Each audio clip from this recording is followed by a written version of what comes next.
Hello, hello, hello. I wanted to make a guide that will serve several purposes. First and foremost, the guide that will show you how to get star metal weapons in an easier way without mining star metal. Second of all, it will show you how to where to get some of the best followers. That's Talincia and Berserkers.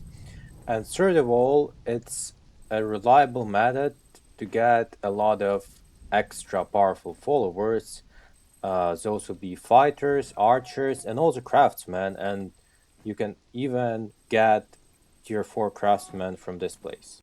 The place is the Mounds of the Dead. Specifically, you want the northern part of it. There is several huts, 4 or 5 huts that will have all of the Chimerian NPCs, and you want all of that.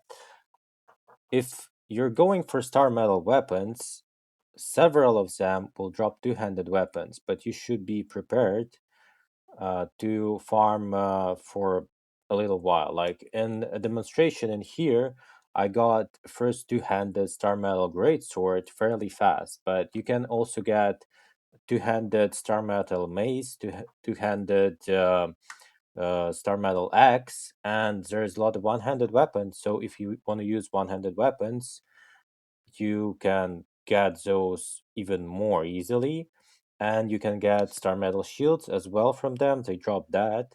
I'm not 100% sure about star metal daggers. I haven't seen any of those, any kind of agility weapons. It's more of strength weapons mostly. But on top of that, you can get some fairly decent Chimerian steel.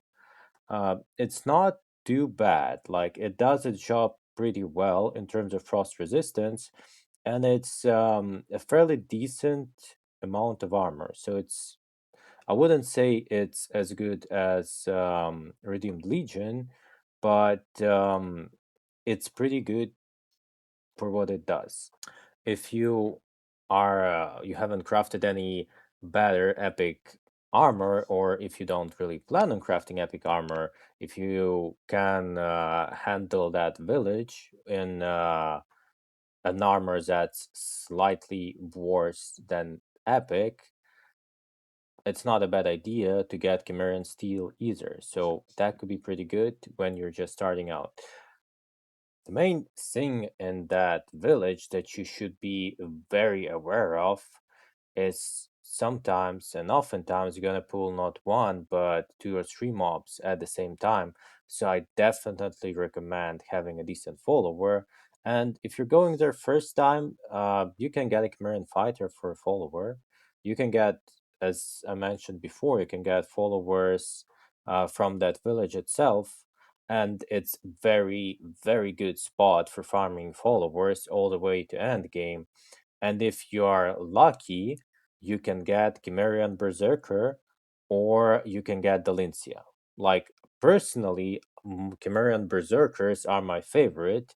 There's Chimerian Berserkers in there, and there's also Cursed Berserkers in Isle of Sipta, and both are my favorite. I use them a lot. I use them everywhere. They're the best, and they're my personal favorite for sure. Another tip, if you're going for follower farming, which will make your life a lot easier, and you want to farm followers, and you want focus on that, is to equip your follower with a truncheon.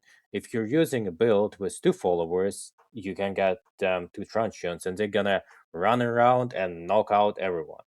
Just make sure you have a really decent truncheon that you'll get. Probably the easiest one to get from the good ones is from Greater Wheel of Pain. You get and then unlock from there. It does a job fairly well. It's not the best in the game, but it will do its job fairly well. And as I previously mentioned, you can get a lot of craftsmen from that village as well. There is quite a huge variety, and you can even get entertainers. And on top of everything, an important thing to mention is you should keep an eye out for the meteors while farming in there. If you don't want to get star metal yet, it's fine. But if you have the capacity to get star metal, you can just wait for explosions, and you'll see like meteors falling through the sky, and in that way you'll simultaneously farm in that village, and you'll wait long enough for those star metal meteors to spawn. So you can kind of kill two birds with one stone, essentially.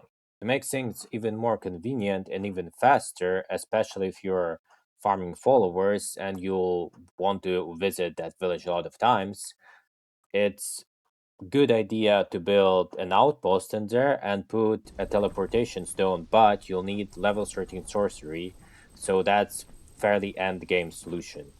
What I usually did in that place, I went to farm berserkers to get berserker follower. I spent quite a lot of time in there, and I got some armors and weapons from my other followers and some other useful stuff that they drop. And I was watching the sky a lot of times to wait for the star metal meteors to drop.